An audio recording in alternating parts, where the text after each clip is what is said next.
দেখো বন্ধুরা, বাচ্চাকে ও তো আবার চিপস কিনে ট্রায়াঙ্গেল কিনে এনে দিয়েছে, তো খাইনি। এখন আমার খেতে হচ্ছে, কেন কি ছেঁড়া হয়ে গেছে, খাবে না। অল্প একটু খেয়েছে, 2-3 খেয়েছে, আর খাওয়ার নাম নেই। এই আমার এখন খেতে হবে, না তোর বাবা এসে চিল্লাবে, ছেলের এত কিছু এনে দিচ্ছি খাচ্ছে না, আর ওয়েস্ট করছে না।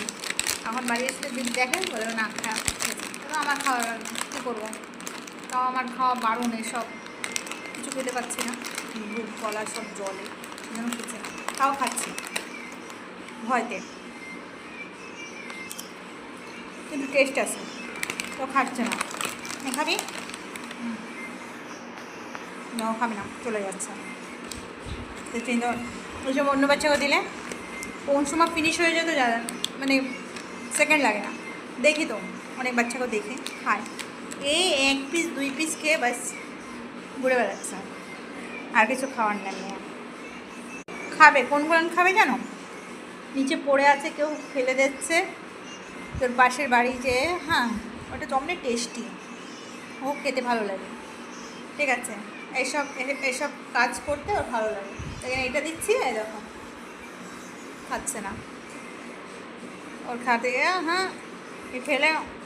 আর ভাত যদি খাওয়াতে যায় না, মনে হয় কি ওকে অন্য কিছু মানে গান্দা জিনিস খাওয়াচ্ছি, তো ঘৃণা মামা। আর আমাদের খাবি না তো ভাব মতন ধরে পিঠে। হ্যাঁ, স্কুলে গেছি, স্কুলে যাওয়ার সময় ভাত না খেয়ে গেছি, পয়সা দেয়নি, বাস কিরায়া দিত না। বাবা বলতো না বাস কিরায়া দেওয়া যাবে না, হেঁটে যেতে পারো, না খেয়ে যদি হেঁটে যেতে পারো স্কুল অবধি যাও।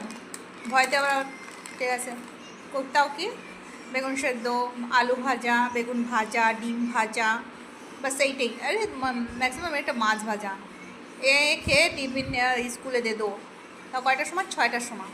6টার সময় স্কুল থেকে ঘর থেকে বেরোতে হবে, হেঁটে যেয়ে বাস ধরে আবার যেতে হবে, স্কুলে পৌঁছাতে হবে। স্কুল আবার বাস দিয়ে নেমে আবার স্কুল হেঁটে যেতে হবে, ঠিক আছে, এ করে যেতে হবে।